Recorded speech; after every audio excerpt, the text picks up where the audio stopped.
Welcome to Rants TV, Travel and Events.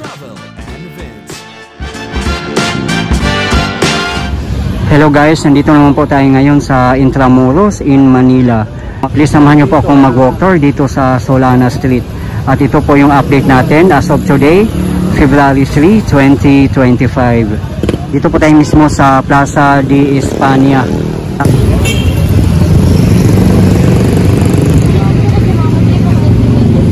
Ito naman po ang Moralia Street. Ayan po ang Intendencia Building na ongoing restoration.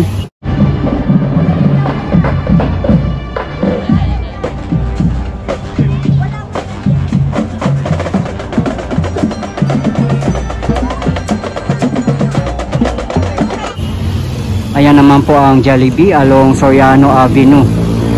On your right ay papuntang Pasig River Esplanade po ang Binondo Intramuros Bridge. Ayan po ang kahabaan ng Soriano Avenue. Yan po ang palabas papuntang South at Pier. Palabas din po yan papuntang Anda Circle at Rojas Boulevard. Ayan po ang kahabaan ng Soriano Avenue. Nandyan po ang maraming kainan at your choice. Ayan po ang Max.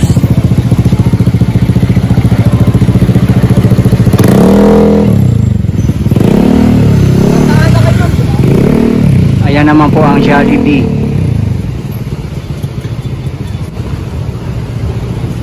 Ayan na po ang Binondo Intramuros Bridge.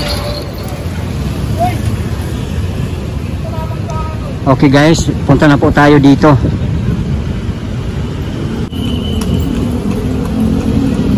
Ayan po sa tapat natin ang BF Condominium.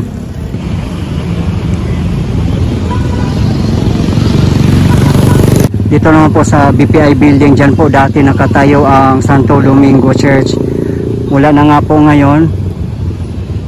Dito na po ang pinalit ang BPI building. Siguro kung i-restore yung Santo Domingo Church, baka hindi na dito na site kasi as you can see meron na pong BPI building. Otherwise gigibain po ang BPI building. Yan, dami pong mga tricycle dito. Dito na street pa lang, dami din mga spaghetti wires dito. Kaya maraming ang mga nagko-comment sa previous video natin na eyesore ang mga spaghetti wires. At sana nga po magkakaroon sila ng underground cabling system para maganda, malinis at organized. Ayan naman po ang Manila Cathedral. Few steps away lang po dito.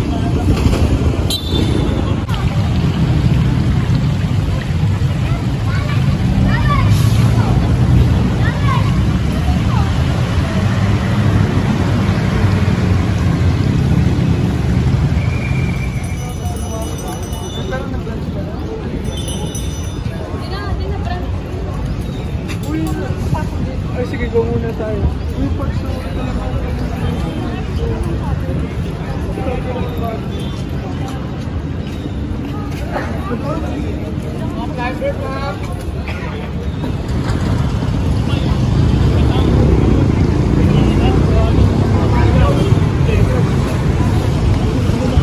Ito po ang BF Condominium.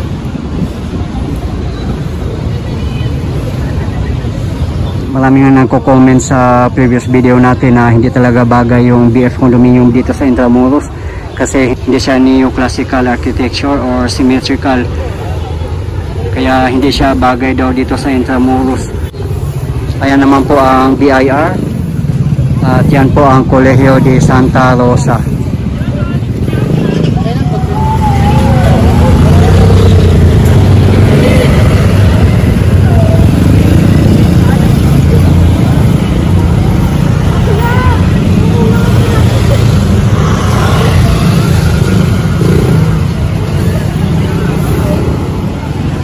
First time ko rin mapadaan dito sa Solana Street, kaya samahan nyo ako guys kung ano ang mga makikita natin dito.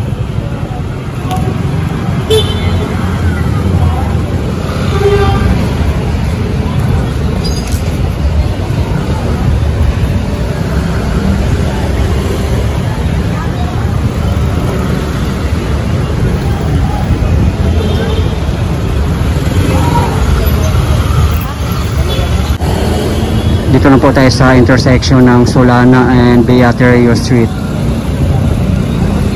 Ayan po ang Colegio de Santa Rosa.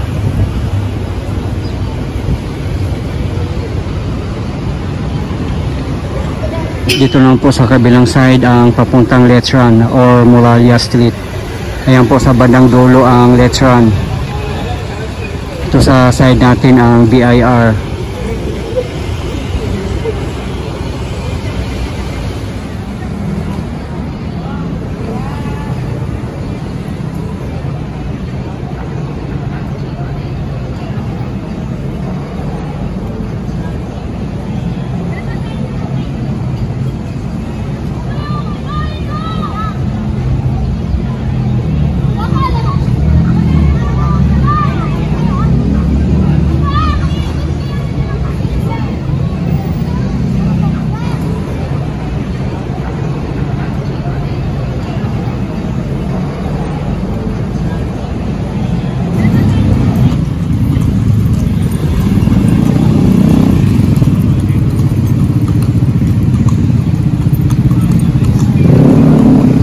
Ito yung Casa Santo Niño.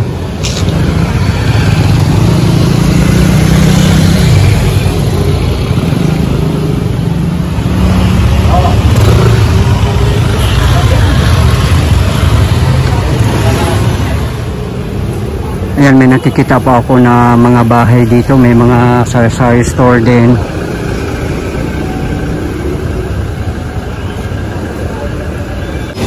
Mga ano pala to, apartment. Marami pa lang mga nakatira dito na street. Ayan po, mga sari-sari store.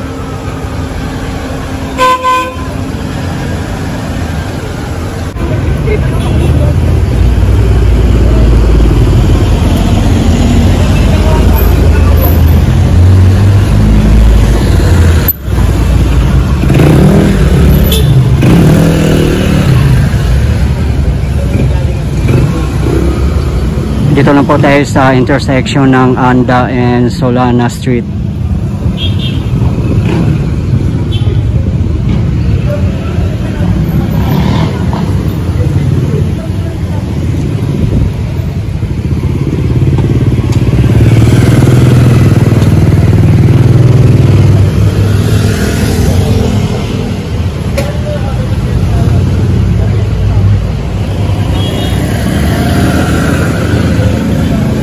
Diyan po tayo galing kanina. Dito naman po ang kahabaan ng Anda Street. Kung didiretsuhin po natin, dito po makikita ang Museo de Intramuros.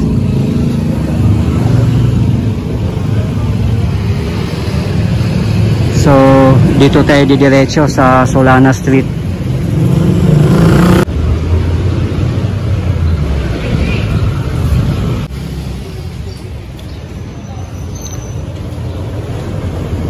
Dito pala sa Solana Street, marami palang mga nakatira dito.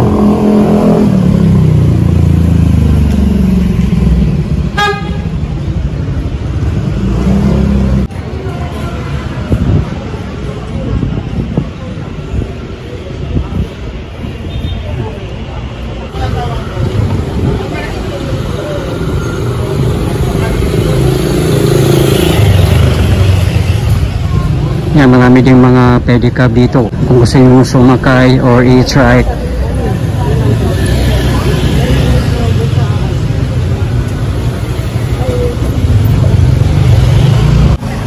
Cafe de Racion. Yan lang pala dito ang coffee shop.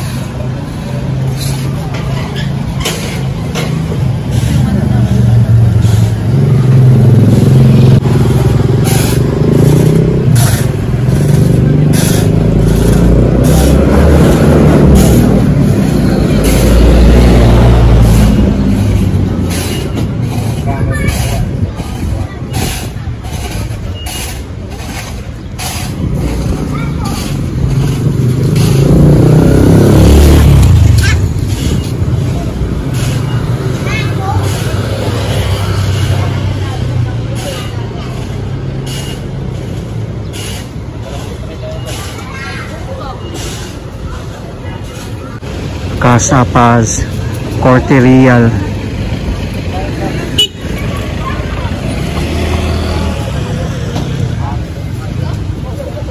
Kaya parang may piyesta po yata dito. Diyan po sa bandang unahan ang Lyceum University along Moralia Street.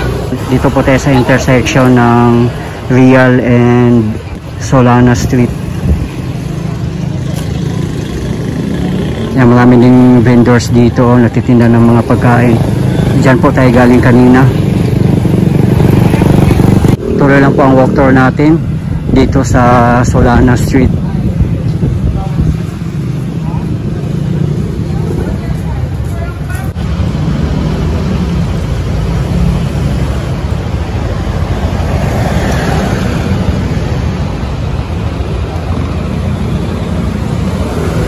Ayan po ang Casa Consuelo dormitory po.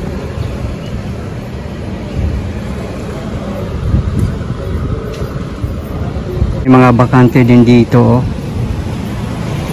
Ito naman Pipitos Chibugan sa Liempuhan.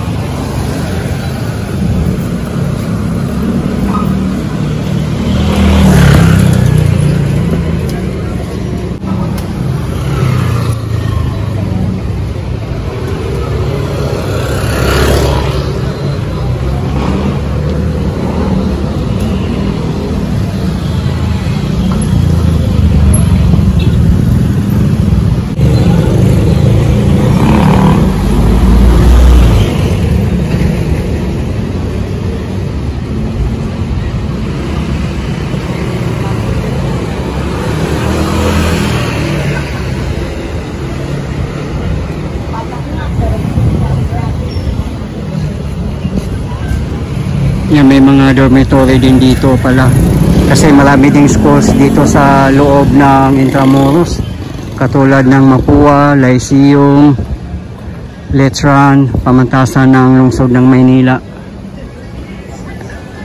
Colegio de Santa Rosa, at baka mayroon pa pong ibang mga schools dito na hindi ko po alam.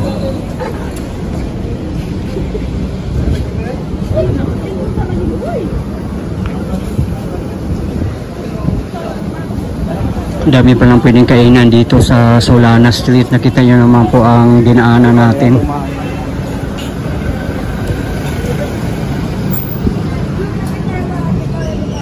Dito naman na side ay bakante.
Transient room, couple and single.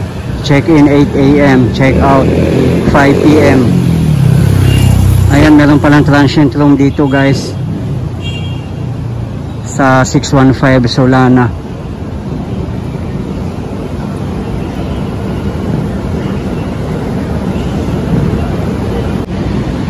Ito naman abandoned.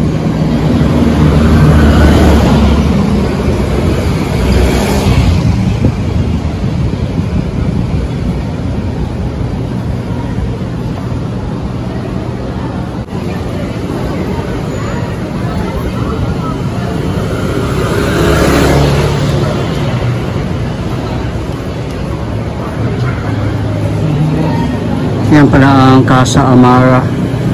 Parang bagong gawa lang.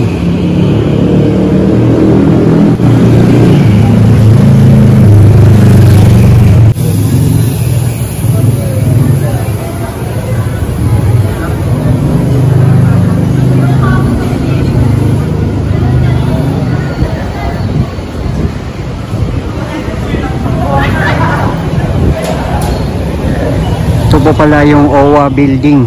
Ayan po, oh. Dito na po tayo sa dulo ng Solana Street.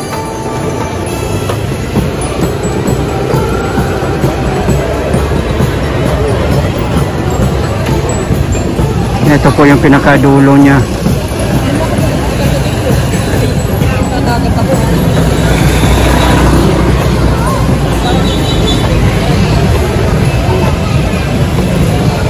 Ayan naman po ang Lyceum.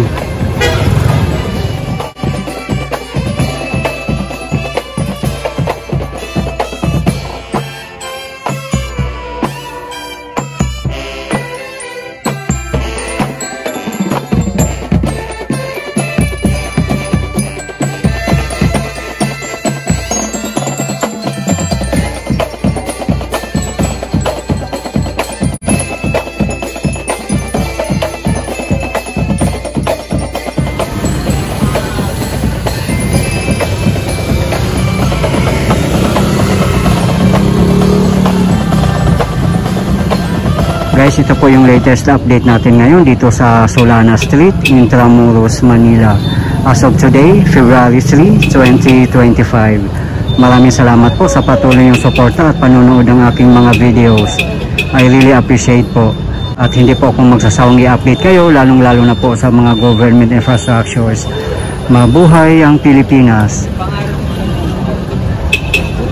Okay guys, thank you for watching and keep safe everyone.